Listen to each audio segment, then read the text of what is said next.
এশার নামাজের পরে সূরা ফাতিহা ৩ বার পাঠ করলে কি হয় শুনলে আপনি অবাক হয়ে যাবেন। বিশ্বনবী সাল্লাল্লাহু আলাইহি সাল্লাম বলেছেন, সমস্ত বেমারের জন্য শিফা হলো সূরা ফাতিহা। সূরা ফাতিহা সমস্ত বেমারের শিফা রয়েছে সূরা ফাতিহার মাধ্যমে।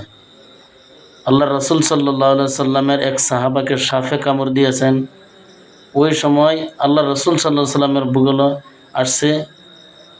আসিয়া বলছিল, ইয়া রাসূলুল্লাহ, আমাকে সাপে কামড় দিয়েছে। আল্লাহ রাসূল সাল্লাল্লাহু আলাইহি সাল্লাম সূরা ফাতিহা ৩ বার পাঠ করে তাদের যেই জায়গার মধ্যে সাপে কামড় দিয়েছে ওই জায়গার মধ্যে ফু দিয়েছে এবং থুতু নিক্ষেপ করেছে, সঙ্গে সঙ্গে তার বিষ পানি হয়ে গিয়েছে। সুবহানাল্লাহ।